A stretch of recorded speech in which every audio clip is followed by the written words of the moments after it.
मराठा आरक्षणासाठी मनोज जरांगे पाटील हे 17 तारखेपासून आंदोलनावर बसतात. मात्र त्यांना जे काही प्रश्न उपस्थित करून राजा राऊत यांनी देखील उद्यापासून आंदोलन सुरू केलेलं आहे. आता आपण सोलापूर जिल्ह्यातल्या उत्तर सोलापूर तालुक्यातल्या कोंडी या गावी आहोत. आपण जाणून घेऊयात की राजा राऊतांचं आंदोलनाकडे कसं बघताय, राजा राऊतांच्या मागण्या म्हणजे कसं समर्पक वाटतात का तुम्हाला? काय गेल्या वर्षभरापासून माननीय मनोजदादा जरांगे पाटील यांच्या नेतृत्वाखाली मराठा आरक्षणाचा हा लढा अतिशय चांगल्या पद्धतीनं महाराष्ट्रामध्ये चालू आहे. म्हणून माननीय मनोजदादा जरांगे पाटील यांना कुठंतरी बदनाम करण्याच्या दृष्टीनं महाराष्ट्राचे गृहमंत्री फडणवीस यांचे काही चेले चपाटे हे मनोजदादा जरांगे पाटील यांना बदनाम करण्याचा घाट त्यांनी घातलेला आहे. त्याचाच एक भाग म्हणून सोलापूर जिल्ह्यातील बार्शी तालुक्यातील आमदार राजा राऊत यांनी मनोजदादा जरांगे पाटील यांच्यावर अर्वाच्य भाषेत किंवा अपमानास्पद असे शब्द वापरून त्यांना बदनाम करण्याचा प्रयत्न केलेला आहे. परंतु तमाम मराठा समाज यांच्या वतीने मी त्यांना सांगू इच्छितो की आजपर्यंत तुम्हाला मराठा समाजाने भरपूर दिलेला आहे. तुम्ही राजा राऊत कोण आहेत हे पाठीमागच्या 15 ते 20 वर्षापासून आम्हाला संपूर्ण तुमचं माहीत आहे. तुम्हाला मराठा समाजानं अतिशय आतुनात प्रेम केलेलं आहे. मराठा समाजाला आता आरक्षण अंतिम टप्प्यात असताना तुम्ही त्यात विष घालवण्याचं काम अजिबात करू नका. आणि कधी नाही ते मराठा समाजाला अतिशय चांगलं असं नेतृत्व मनोजदादा जरांगे पाटील यांच्या रूपातून मिळालेलं आहे. आणि त्यांना बदनाम करण्याचं काम तुम्ही जर करण्याचा प्रयत्न केला तर मराठा समाज तुम्हाला भविष्यात कधीही माफ करणार नाही, याची तुम्ही जाण ठेवावी. काल एका मराठा आंदोलकावर तुम्ही जो हल्ला केलेला आहे त्याचा संपूर्ण आम्ही समस्त कोंडी ग्रामस्थांच्या वतीनं मराठा समाजाच्या वतीनं तुमचा निषेध करतो. तुम्ही तुमच्या नेत्याची मर्जी राखण्यासाठी केवळ तुमच्या पक्षाची प्रतिमा तुम्ही उंचवण्यासाठी तुम्ही मनोजदादा जरांगे पाटील यांना कधीही विरोध करू नका. अन्यथा येणाऱ्या काळामध्ये तुम्हाला मराठा समाज तुम्हाला रस्त्यावर आणल्याशिवाय सोडणार नाही. तुम्ही आमदार सोडा, तुम्ही ग्रामपंचायत सदस्य होण्याच्या लायकीचं राहणार नाही. आणि संपूर्ण मराठा समाज बार्शी तालुक्यात असेल, संपूर्ण मराठा समाज आज सोलापूर जिल्ह्यामधील तुमच्या पाठीमागं लागल्याशिवाय राहणार नाही. तुम्ही याचं भान राखावं. यापुढं जर मनोजदादा जरांगे पाटील यांच्याविषयी किंवा मराठा समाजाविषयी तुम्ही जर काही अपशब्द वापरले, तुम्हाला सोलापूर जिल्ह्यामध्ये फिरणंसुद्धा मुश्किल होईल. आणि आम्ही ते करण्यास तुम्हाला भाग पाडू, याचं तुम्ही भान राखावं. आणि मराठा समाजाला आरक्षण मिळण्यासाठी मनोजदादा जरांगे पाटील जे प्रेमानं जे आतुरतेनं प्रयत्न करत आहेत त्याच्या पाठीमागं तुम्ही खंबीरपणे उभा राहावं. अन्यथा मराठा समाज तुम्हाला तुमच्या पाठीमागं हात धुवून लागल्याशिवाय राहणार नाही. ते असे बी म्हणलेत महाविकास आघाडीकडून त्यांनी लिहून घ्यावं की ओबीसीमधूनच आरक्षण मिळतं. मी लिहून घेतो मुख्यमंत्री उपमुख्यमंत्र्यांकडून. माननीय मनोजदादा जरांगे पाटील कोणत्याही पक्षाचे नाहीत किंवा काही नाही. ते समस्त मराठा समाजाचे सध्या नेतृत्व करत आहेत. ते कुठल्याही आघाडीकडे किंवा कुठल्याही युतीकडे त्यांनी हात पसरणार नाहीत. त्यांनी जो आंदोलनाचा मराठा समाजाच्या ताकदीवर जो लढा उभा केला आहे त्यांच्या बळावर ते आरक्षण मागत आहेत. तुम्ही ज्या सत्तेमध्ये आज जो सत्तेमध्ये पक्ष केंद्रामध्ये आहे, महाराष्ट्र राज्यामध्ये आहे, त्या पक्षाचं तुम्ही सहयोगी सदस्य आहात. तुम्ही आज सत्तेवर आहात आणि तुम्ही इतर महाविकास आघाडी असेल विरोधी पक्षाकडे तुम्ही हात पसरण्याची गरज नाही. तुम्ही तुमच्या नेत्यावर दबाव टाकून मराठा समाजाला आरक्षण कसं पदरात पाडता येईल हे तुम्ही बघावं. तुम्ही दुसऱ्याकडे बोटं दाखवू नये. आणि जर तुम्हाला हे काम जमत नसेल तर किमान येणाऱ्या आरक्षणाविषयी तुम्ही अडथळा निर्माण करून विष घालवण्याचं काम तर किमान करू नये.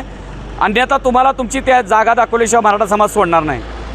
कोंडी गाव हे नेहमीच मनोज जरांगे पाटील यांच्या आंदोलनात सक्रिय सहभागी राहिलेलं आहे. या ठिकाणी देखील उपोषण सुरू होतं. आता 17 तारखेपासून आंदोलन सुरू होतं आहे. कसं काय जाणार तुम्ही किंवा इथंच आंदोलन करणार? आम्ही माननीय मनोज जरांगे पाटलांना पहिल्यापासून एकच विनंती करतो, कारण लाख गेले तर चालतील पण लाखाचा पोशिंदा राहिला पाहिजे.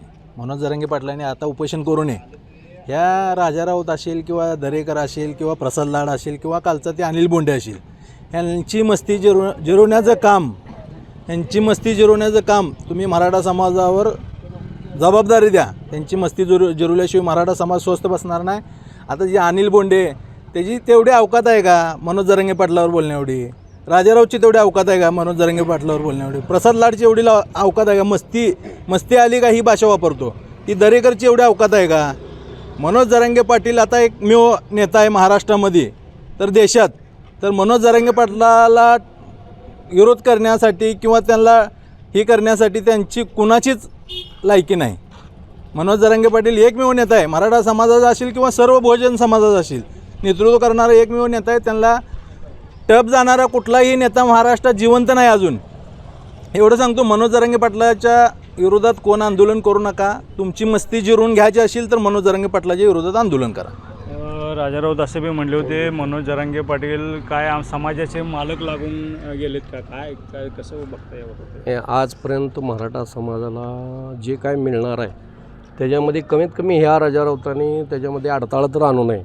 महाविकास आघाडी असेल, कुठलीही विकास आघाडी असेल, कुणाला मराठा समाजाशी काही घेणं देणं नाही.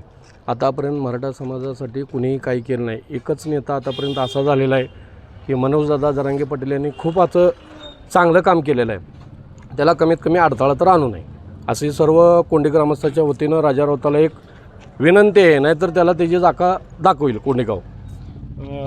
राजा राऊत असे बी म्हणले होते की मालक बनण्याचा प्रयत्न करून मालक आहेत का मनोज जरांगे पाटील मराठा समाजाचे? मनोज जरांगे पाटील मालक नाहीत असं कधी त्यांनी म्हणले नाहीत. पण तुम्ही जर मनोज जरांगे पाटलाला जर डवसण्याचा प्रयत्न करचाल ना, तर ते तुम्ही जर नाही म्हणलं तर मराठा समाज त्यांना ठरवू देईल की मालक आहेत का काय आहेत ते. मराठा समाजासाठी जे कोण नेता रस्त्यावर लढत असेल, ते जीवाची बाजी लावून जर लढत असेल तर त्याला मराठा समाज त्याला सपोर्ट करणार आहे.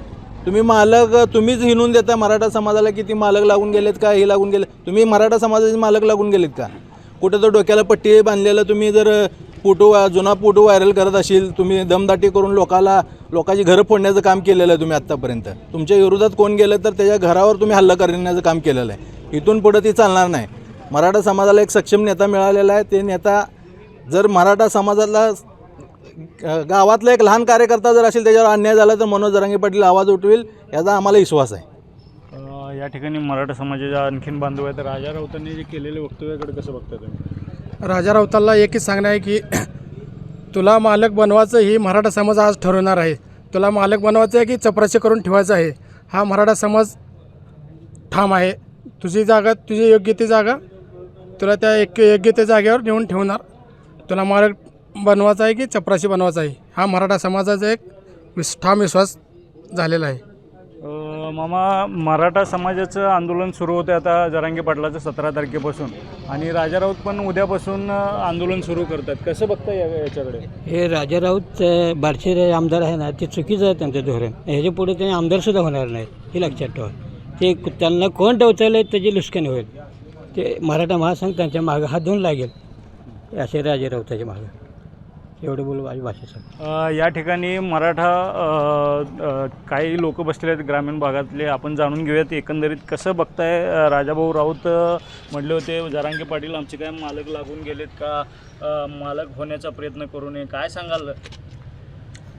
याबद्दल आमचं असं मत आहे की जरांगेनं जी मागणी केलेली आहे ती त्यांची बरोबर आहे, आणि त्यांना सर्व मराठ्यांनी त्यांना साथ द्यावे आणि त्यांच्या विरोधात हे बाकीच्या लोकांनी बोलू नये असं माझं एक मत आहे. आणि त्याचे परिणाम लोकांना सगळ्याला भोगायची पाळी येईल असं माझे आंदोलनाला जाणार आहेत का? 17 तारखेपासून आंदोलन चालू होतं. नाही आंदोलनाला नाही जमत. काय आरक्षणाचं जे सध्या वातावरण मला काय कळत नाही बोलायला.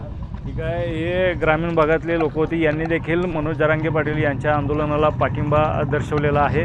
अन्य काही या ठिकाणी ग्रामस्थ आहेत, बसलेले आहेत. ठीक आहे. या ठिकाणी त्यांनी आपल्या भावना व्यक्त केलेल्या आहेत. मुंबई तकसाठी विजयकुमार बाबर, सोलापूर.